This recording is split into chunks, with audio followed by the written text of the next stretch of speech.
Yeah. That was So, oh man, why did I say that?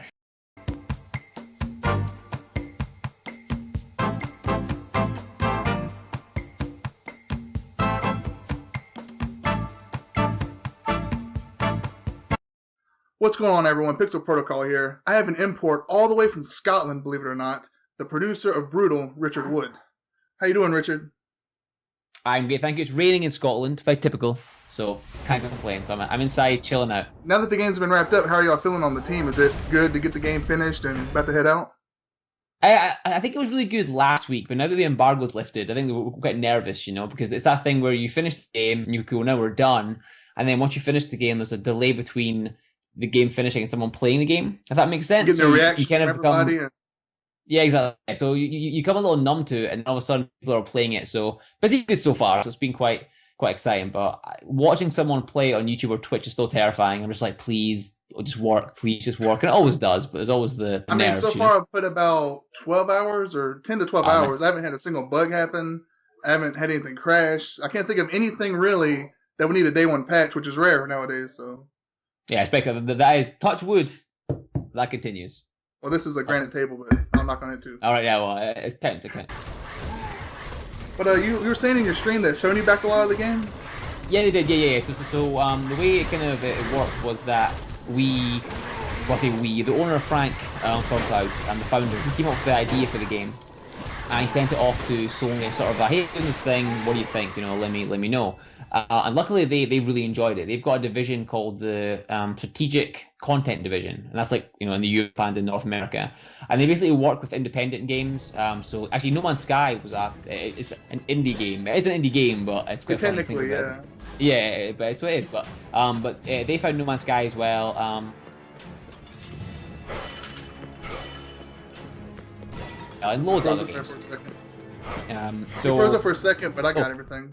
Sweet, cool. It was still good. So they did that, and yeah, we basically kind of spoke to them. They liked the game, and they offered to help us develop the game. So that they kind of helped us along the way. Obviously, we've got the PS4 test kits, and we got the test kits, and they kind of helped the studio make this game, which is pretty awesome in this day and age. So we're very lucky. It's been a good experience so far, though, with them. Like everything's been pretty smooth.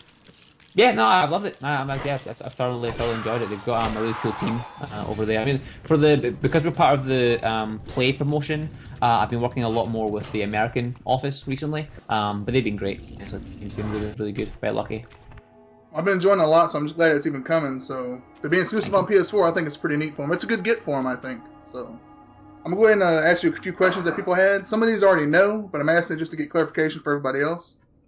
Cool, let's do it. DragJ55 from YouTube asked, what was the idea that made this game possible? Like, what made him think about making a game like this? And there's another question that's similar I'll go ahead and ask just to get him out there too.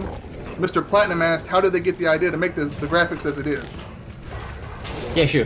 So, we're at this really cool point right now in the games industry where a lot of people who grew up playing games are now making games. So when the studio founded, we spent a bit of time making mobile games because it's a brand new studio. You got to figure out how to run a studio, payroll. There's a lot of things that happen when you start on business. So the first year, the guys worked on mobile games, and then decided they wanted to work on things that they were more passionate about, more interested on. So ASCII graphics and that style came about because, again, the founder, Frank, he wanted to work on a game that he would really enjoy, something he would play. So he used to play these top-down 2D ASCII games.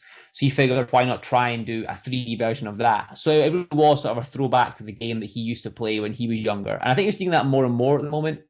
But a lot of indie devs are working on games that they used to play when they were younger. You maybe don't see them as often anymore, which is why I think there was a huge resurgence in the roguelike genre very recently.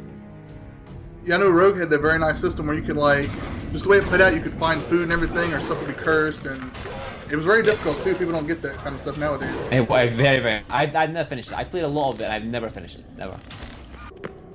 Also, JagJ55 asked, how come there's no co-op or local co-op? But there already is.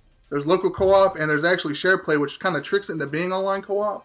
So we do have that. Yeah, I mean, for that, we didn't do network multiplayer because it's hard.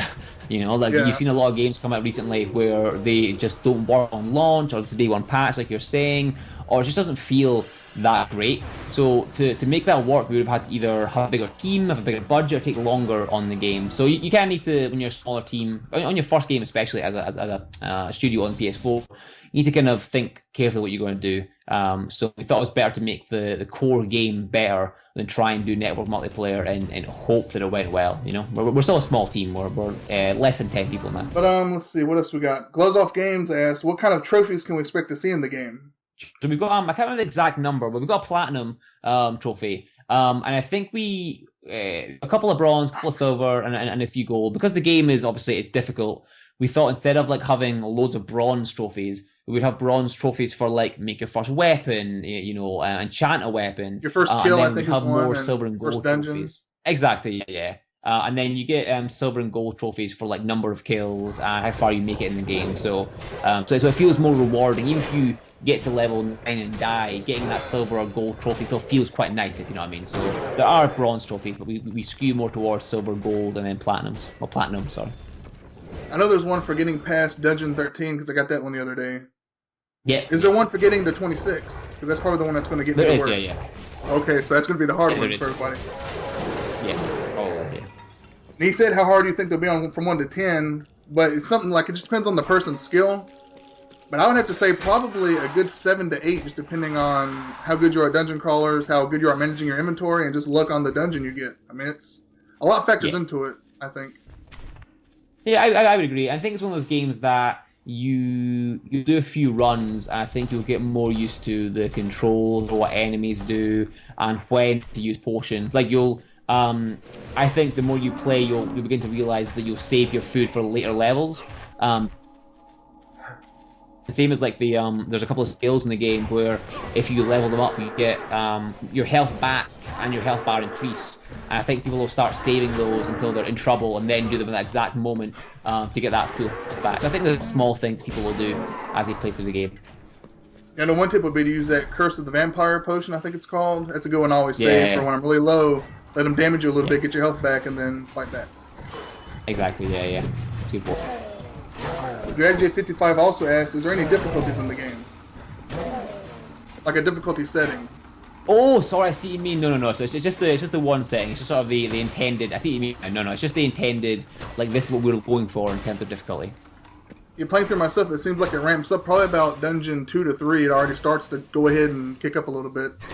Get a little bit harder enemies. I'd say probably around 10. You start to get a little medium, a little bit harder. It seemed like. Yeah, I think it ebbs and flows. You know, I think it starts off kind of like I think hard, and then it gets a little bit harder, and then you get stronger, so it gets a little bit easier. It's kind of like a wave in that sense, and you know you're getting stronger, then they're getting stronger, so it's kind of like it's very survival in that sense. Like a balancing act, really. Exactly. The Sarge 0079 asked, so what was the bigger inspiration for the game, Diablo or Gauntlet? I see a lot of influence in both. Did Tron have some influence on the stylized direction? Yeah, so Tron's a funny one because we actually never, to my knowledge anyway, there was never any thought about Tron. Tron wasn't something. I've read that a lot too on different forums. People mention it. I think it's just the highlight of the characters, like the lines and stuff. Yeah. I mean, it makes sense because they sort of the idea behind the game is that you know when playing these classic top-down 2D versions, people always thought they were playing a 3D version. They always thought they were in the game. So it kind of makes sense that even though we didn't think about Tron, that's kind of where we went direction-wise. Because I imagine when the Tron devs, game or movie, that's how they were thinking about it as well. So I think we both probably came to the same conclusion logically. But no, the influence was more the classic ASCII roguelikes, a bit of Gauntlet there with the characters.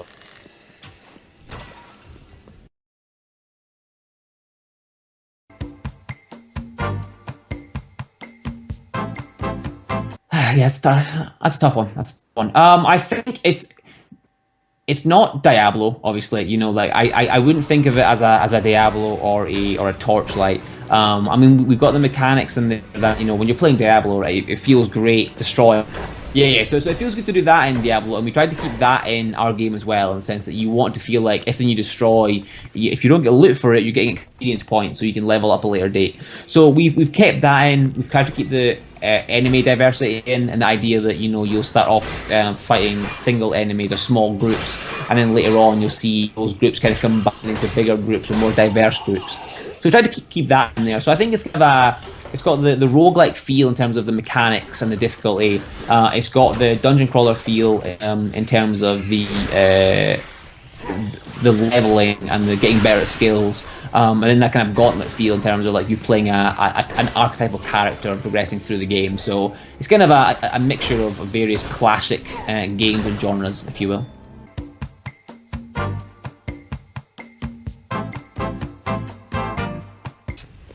So at the moment, we're trying to get this launched. Obviously, we are doing a couple of contracts at the moment to keep the studio going, obviously, and then thinking about our next title. We've been asked a few times about DLC. We haven't thought about it, but like never say never. You know, like who knows if we do some new characters content in the future. It's not in our current plan. But we'll see how the game does, obviously, and then take it from there. We do want to do our next like new IP or our next new game, if that makes sense. But that's very very early on. You know, it's a coffee. It's conversations around the coffee table. You know, it's very very basic just now. So we'll see where that goes. Hopefully, in the next few months.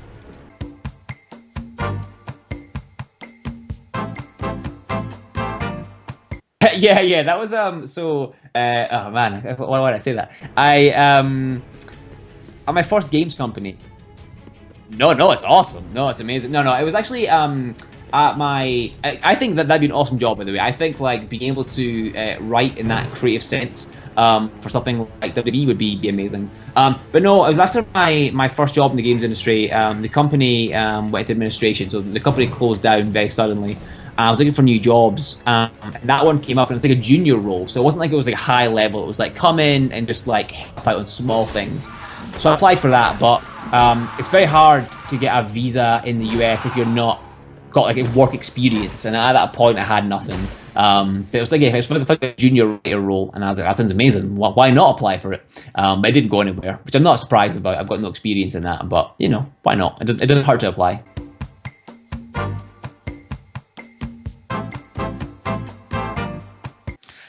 Oh god, that is varied. I think you know it's hard to say exactly.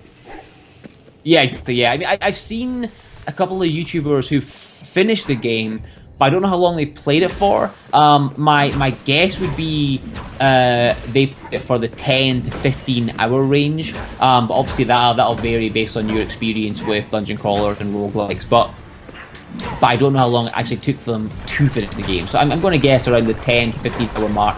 But then obviously on top of that, you've got the level creator, so you make your own dungeon. So that'll add sort of longevity to the game as well with these community levels.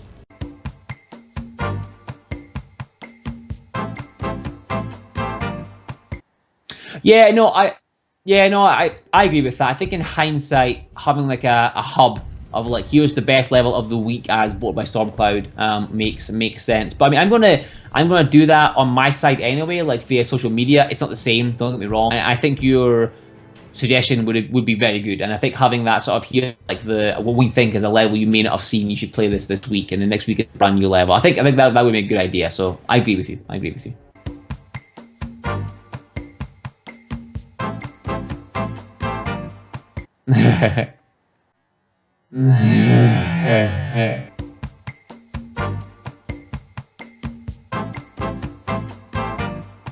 No, it's awesome. Thank you for having me. I always enjoy these conversations, so it's very good. Thank you for having me.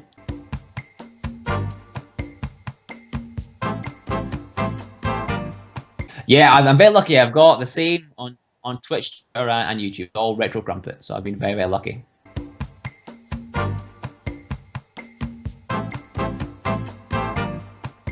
Yeah, man, thank you very much, buddy. Appreciate the interview. Very good. Peace, buddy.